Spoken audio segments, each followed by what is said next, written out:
pagi Ibu, saya Dr. Siva sedang berjalan di klinik hari ini. Sebelumnya saya izin mengkonfirmasi identitasnya Bu ya. Adanya namanya siapa? Umurnya berapa bulan, berapa hari Bu? Kurang dari 1 bulan. Kurang dari 1 bulan. Alamat saat ini di Jalan Kendari.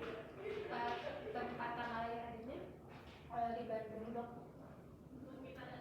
Ya, baik Bu. Jadi di sini adanya kita akan melakukan pemeriksaan refleks kognitif ya Bu, yang dimana nanti adanya mungkin bakal ada ngelengek sedikit, tapi itu aman kok Bu. Nanti kita akan pemeriksaan gimana refleks adanya, kayak dia ngerasain kaget, dia ngerasain jari-jarinya kebuka, kayak gitu Bu. Sebelumnya boleh nggak Bu adanya kita periksa? Boleh banget Dok.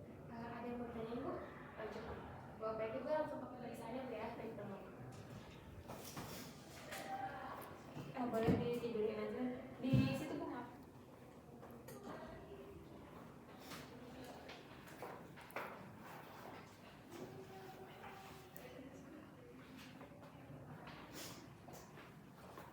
Baik, yang pertama ada pemeriksaan pada refleks gown, yang dimana pemeriksaan ini posisikan bayi dalam keadaan terungkup, yang dimana pastikan tangan kita mengitari bagian perut bayi tersebut. Sebelumnya, mohon maaf, sebelumnya baju bayi harus dibuka. Baju bayi harus dibuka. Dan pastikan hanya memakai popok, atau tidak juga tidak apa-apa. Yang dimana kita pegang area kepala bayi dengan tangan kanan, dan tangan sebelahnya memegang pada perut bayi. Lalu diterungkupkan. Setelah itu goreskan punggung pasien dari bagian lengan sampai ke bawah.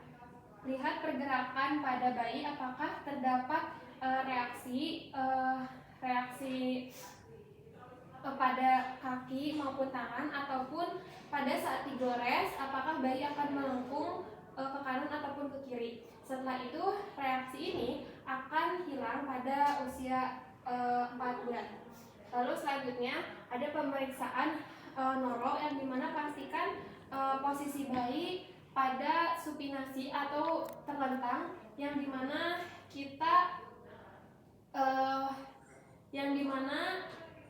bagian bayi ini ditahan kepalanya dan seperti ini.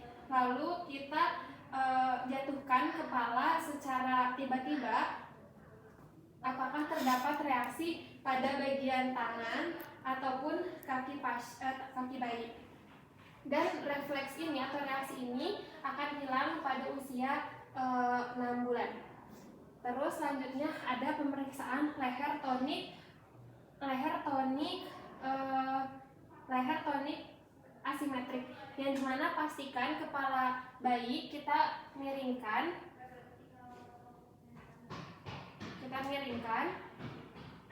karena ini tidak bisa dimiringkan kepalanya, kita miringkan selama 15 detik. Apakah terjadi tangannya akan meregang, ataupun ekstremitas sisi kanannya akan teregang. Jadi kalau misalnya kita miringkan kepala pada bagian ke kiri, maka dia akan sebelah kanannya akan bereaksi.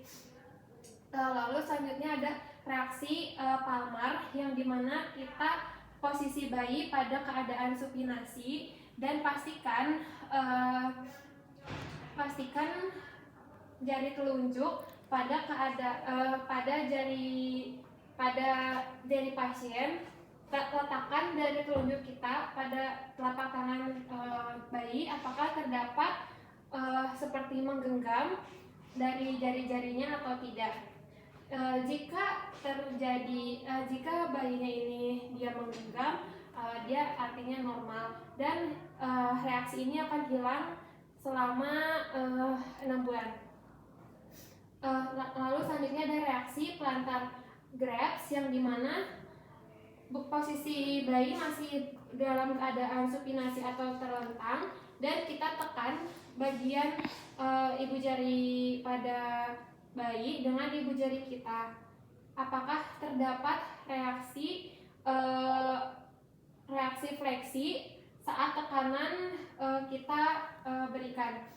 Lalu selanjutnya ada pemeriksaan yang keenam, ada pemeriksaan reaksi parasut, yang dimana pastikan posisi bayi dalam keadaan terlungkup, yang dimana bagian perut dan tangan kita mengitari perut, yang dimana jatuhkan kepala pasien secara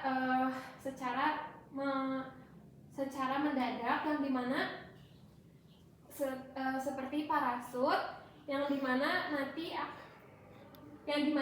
reaksinya ini akan ekstensi pada bagian ekstremitasnya. Lalu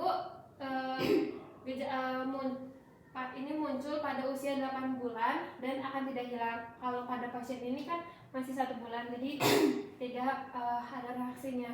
Lalu ada reaksi ekstensor menyilang, yang dimana kita fleksikan secara penuh pada kaki pasien, yang dimana posisi bayi masih berada pada posisi supinasi. Kita lekukan atau fleksikan penuh kaki bayi, dan apakah pada ekstremitas kaki yang lainnya apakah terdapat ekstensi dan aduksi atau tidak.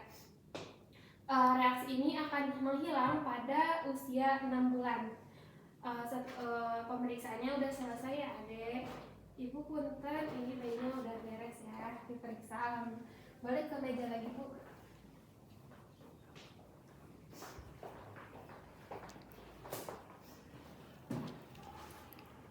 Baik Ibu, alhamdulillah ya Bu, pemeriksaannya telah selesai, yang dimana adanya hasilnya normal. Semua reaksi yang saya berikan ada respon, namun ada satu reaksi yang itu khusus untuk 6 bulan, yang dimana saya tadi periksa itu tidak ada reaksi, itu normal kok Bu. Ada yang mau tanyain Bu?